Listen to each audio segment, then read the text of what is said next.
will, permission, and consent. All these three terms are very important when it comes to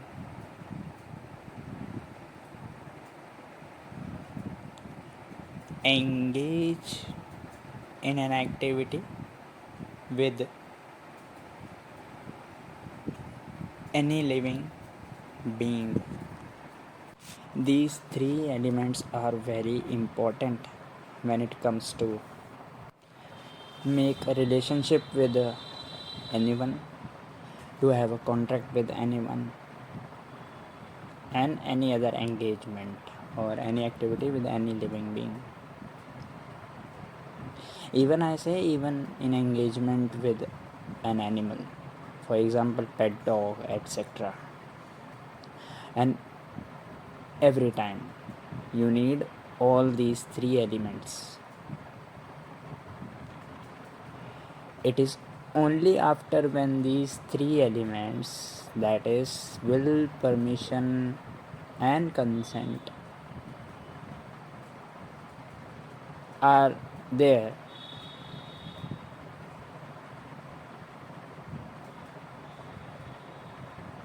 of the living being with whom you are going to engage with, and you, and of you,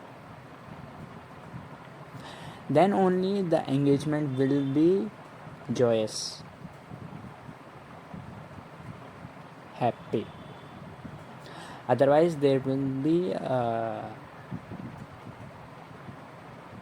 struggle between you and the living being, or there will be some unhappy engagement, and at the end both will going to suffer.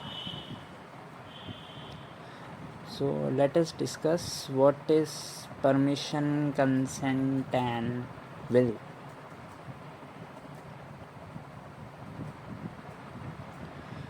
Permission is a very outer form. Consent is more inner and more deep element, and will is the innermost and the deepest element. Now when it comes to permission means, for example, I have a pen. If you want my pen, you ask me before taking my pen, and mostly there are two possibilities. Either I will say, okay, take it, okay, take my pen, and other possibility is, no, don't take my pen. So when I say yes, take my pen, I have given you permission to take my pen.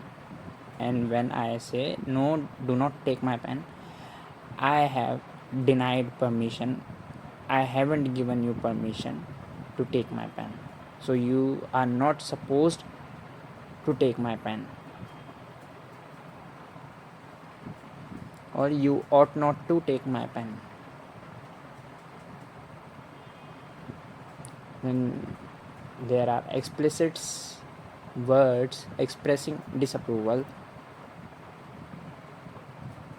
of the permission which has been taken by you,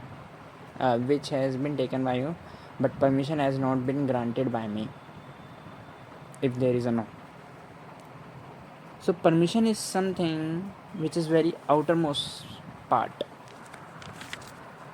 I have given you just simple example, but there are many other examples. For example, A goes to a prostitute B.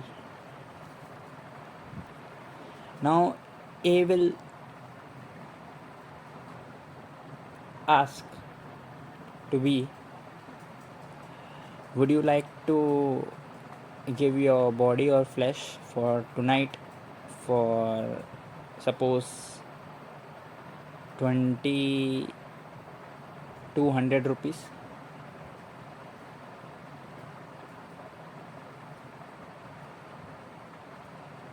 Okay. Sorry, I will take another example, more simple example. A goes to a prostitute B and ask, will you give your body to me for 3 hours tonight, starting from 12 a.m. midnight to 3 a.m.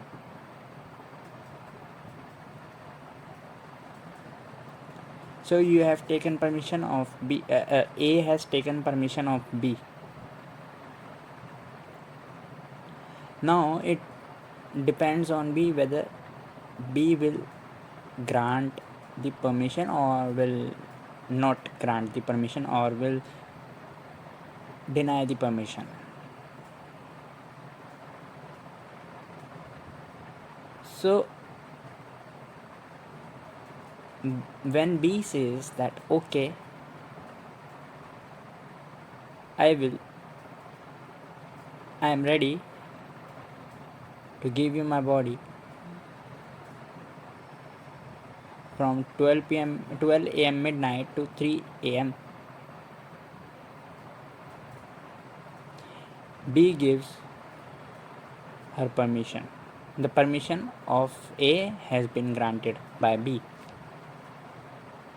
This comes to permission. And legally speaking, in the Indian Contract Act 1872, A has made the proposal to B, and B once accepts the proposal of A, there becomes a promise between A and B. The acceptance of the proposal or offer or the permission taken by A, the permission is very much necessary, because A will going to engage in an activity with B. So permission is the first element to be taken. So move to next element, consent. Consent is a very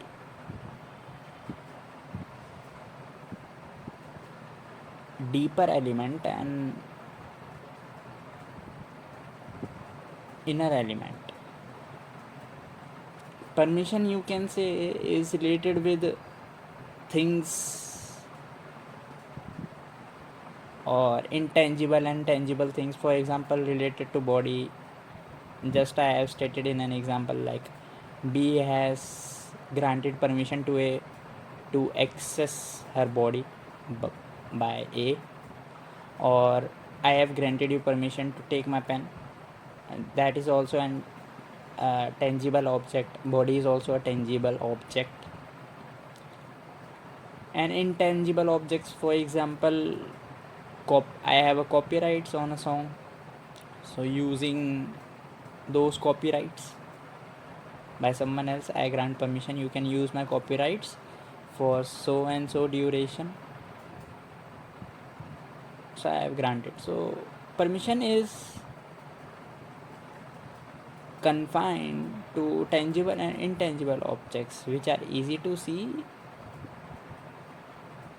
easy to comprehend, but consent is very is inner and deeper concept in comparison with permission.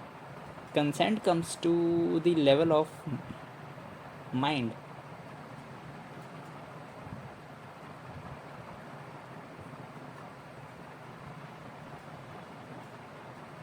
I would to explain the consent, I would like to refer to the Indian Contract Act section 14, which says for free consent. And in this section it is written that a free consent can be said when it is not caused by coercion, undue influence, fraud, misrepresentation, and mistake. If these 5 elements are absent while taking a consent, then the consent is considered to be true.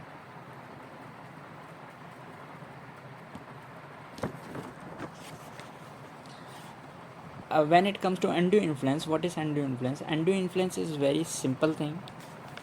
Under section 16 of the Indian Contract Act, it is said that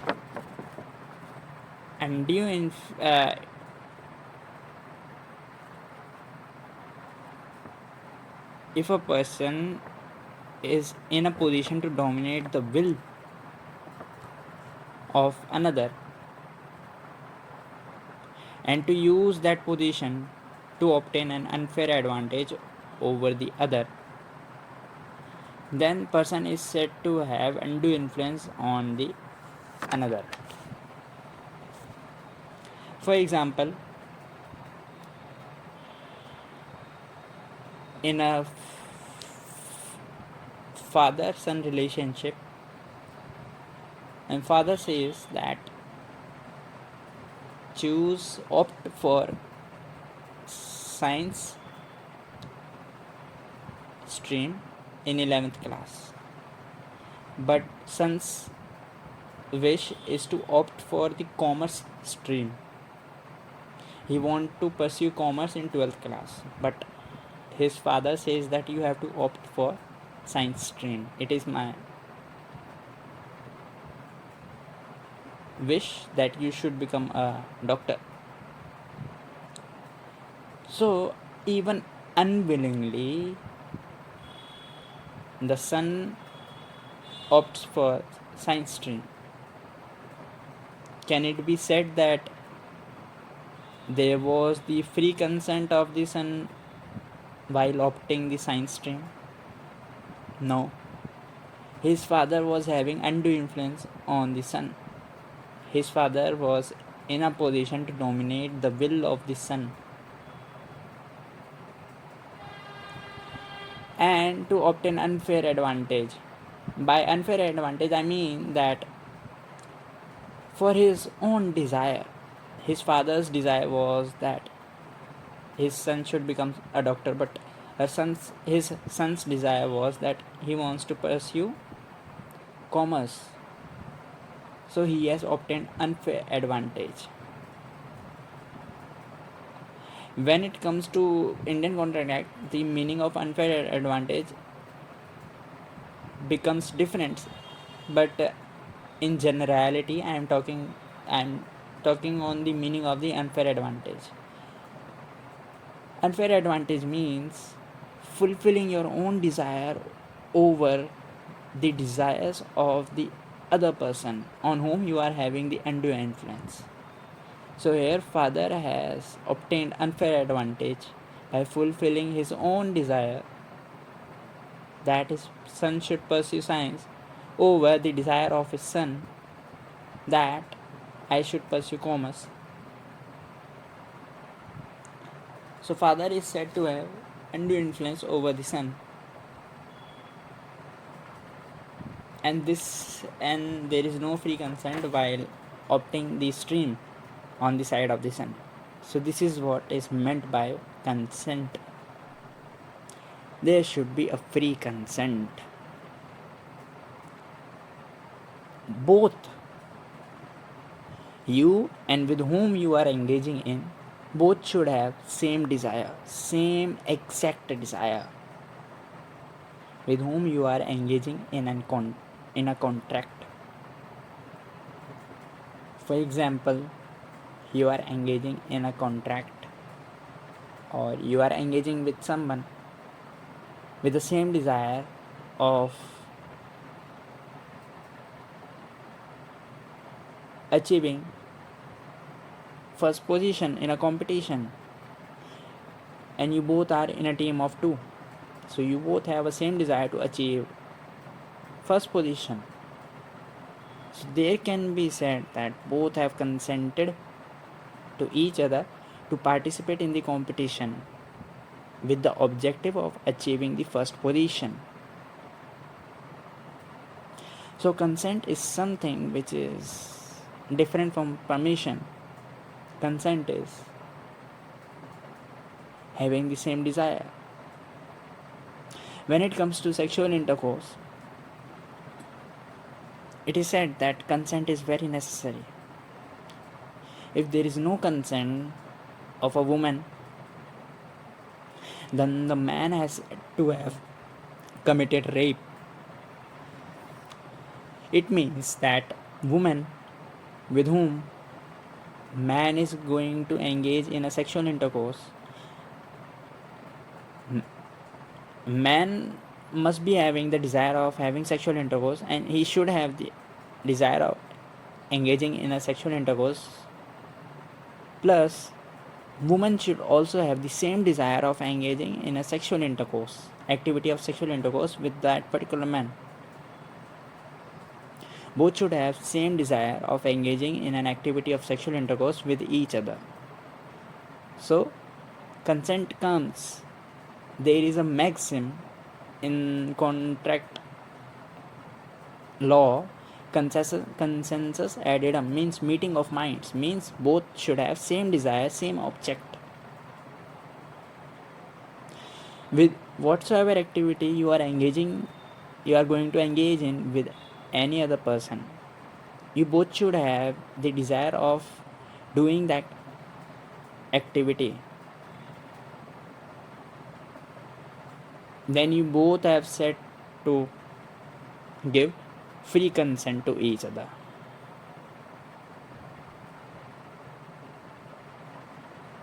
In your mind, the activity must be same, the willingness to engage in that activity and with each other. So consent is something deeper. It comes to the level of mind. It's difficult, but if both the parties have the same desire, then only it can be said that both have consented to each other. But in reality, the concept is so subtle, and many people do not know the concept of consent. Most of the world engage in an activity with others without consent. And you know what? Not only the other party suffer, the person who is engaging in, he or she also suffers. Consent is very important. Very, very, very important.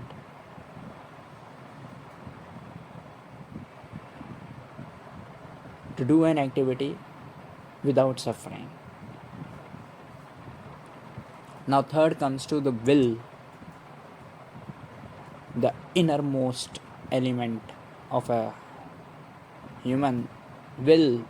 In other words, the synonym of a will, we can say spirit or soul. From your innermost, there should be a voice speaking that, okay, do this activity, or I have to do this activity. That is will.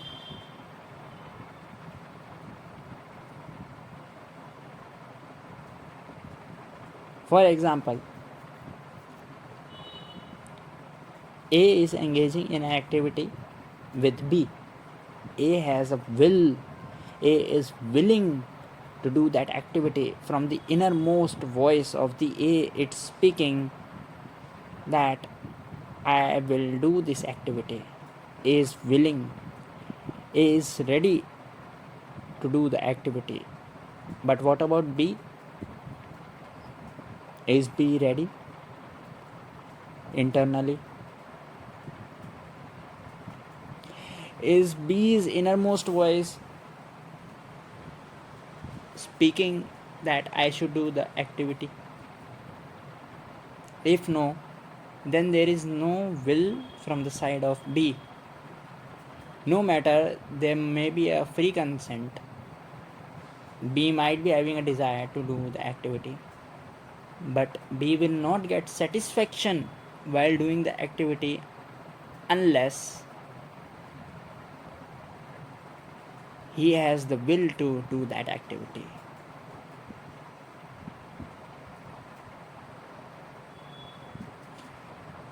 This is the difference between will and concept. Consent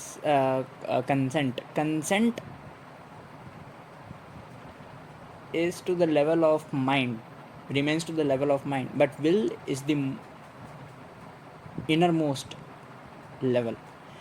Will is even deeper and innermost level in comparison with the mind. It goes to the level of your soul or spirit.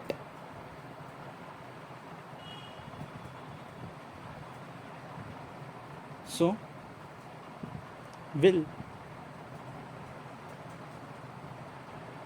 is the most important element because it is the most inner and most deep element. Even if you have granted permission and there is a free consent from your side,